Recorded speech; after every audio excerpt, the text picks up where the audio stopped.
তাহলে আল্লাহর নাম ও গুণাবলীর দাম আছে না নাই? দাম আছে। এই জন্যই তো আল্লাহ রসুল বলতেছে ইন্না লিল্লাহি তিসউন ওয়া তিসঈনা আসমা, আল্লাহর 99টা নাম আছে। মান আহসাহা দাখালাল জান্নাহ, কেউ যদি 99টা নাম আয়ত্ত করে নেয় সে জান্নাতে চলে গেছে। তাহলে আল্লাহর নাম ও গুণাবলীর কত গুরুত্ব। তো আল্লাহর 99টা নাম আয়ত্ত করা মানে খালি মুখস্থ করে নেওয়া, আল্লাহু আর রহমান আর রহিম আল গাফফার আল জব্বার, শুধু মুখস্থ করে নেওয়া জি না, আয়ত্ত করার অনেক অর্থ আছে। আয়ত্ত করার অর্থগুলোর একটা অর্থ হচ্ছে যে আল্লাহর রঙে রঙিন হওয়ার চেষ্টা করতে হবে। আল্লাহর রঙে কি হওয়ার চেষ্টা করতে হবে? রঙিন। কিভাবে আল্লাহর রঙে রঙিন হবেন? আল্লাহর রঙে রঙিন হওয়ার উপায় হচ্ছে আল্লাহর যে যে গুণাবলী মানুষ ধারণ করতে পারবে, মানুষের উচিত সেই সেই গুণাবলী ধারণ করার চেষ্টা করা। এই যে আপনার মনোযোগ আকর্ষণ করতেছি ভাই, আপনাদের দৃষ্টি আকর্ষণ করতেছি যে আল্লাহর রঙে রঙিন হওয়া মানে কি? আল্লাহর যে যে গুণাবলী আপনি ধারণ করতে পারবেন ওই ওই গুণাবলী ধারণ করার চেষ্টা করা। যেমন আল্লাহ হচ্ছেন হাইয়ুন, চিরঞ্জীব। আপনি কি চিরঞ্জীব হতে পারবেন? আপনি তো কালকে কখন মারা যাবেন কোনো ঠিক নেই। কিন্তু আল্লাহ হচ্ছেন আর রহমান, দয়ালু। আপনি কি দয়ালু হতে পারবেন না পারবেন না বলেন তো? পারবেন। এই জন্য আল্লাহ বলছে ইরহামু মান ফিল আরদি ইয়ারহামুকুম মান ফিস সামা, দুনিয়ার মানুষের উপর তোমরা দয়া করো, আমি আল্লাহ তোমাদের উপর দয়া করব। তো আল্লাহর গুণ কি খারাপ গুণ না ভালো গুণ বলেন তো? ভালো গুণ।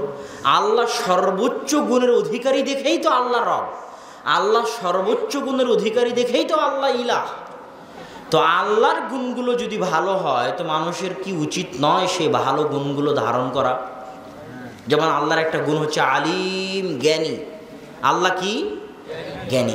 এত বেশি জ্ঞানী, এত বেশি জ্ঞানী যে পৃথিবীর কোনো যন্ত্র মানুষের অন্তর না পড়তে পারলেও, আপনার স্ত্রী আপনার মনের কথা পড়তে না পারলেও আপনার মনের কথা কে জানে?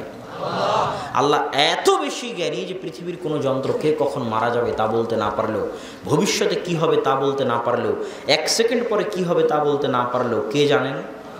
আল্লাহ জানেন। জ্ঞানী দেখে আল্লাহ, মহা জ্ঞানী দেখে আল্লাহর ইবাদত করতে হয়। জ্ঞানী হওয়ার কারণে আল্লাহ ইলাহ। তাহলে কি জ্ঞানী হওয়া ভালো গুণ না খারাপ গুণ? তাহলে মানুষের কি উচিত নয় জ্ঞানী হওয়ার চেষ্টা করা?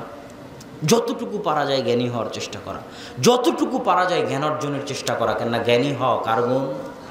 আল্লাহর গুণ।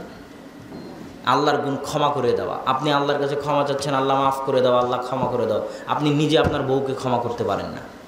আপনার বউ একবার ভুল ত্রুটি করলে আপনি সাথে সাথে গালিগালাজ করে তাকে ধমকান। তো বউয়ের ভুল ত্রুটি ক্ষমা করতে পারেন না, আবার আল্লাহর কাছে ক্ষমা চান। কথা বুঝতে পারেননি? আগে আল্লাহর গুণ নিজের মধ্যে ধারণ করতে হবে, যে যে গুণ ধারণ করা সম্ভব। এর নাম হচ্ছে 99টা নাম আয়ত্ত করা। আল্লাহর গুণাবলীর উপর আমার বিস্তারিত বক্তব্য আছে 1-1.5 ঘন্টার, যে আল্লাহ সুবহানাহু ওয়া তাআলার নাম ও গুণাবলী এবং তার ব্যাখ্যা এবং বিশ্লেষণ। তো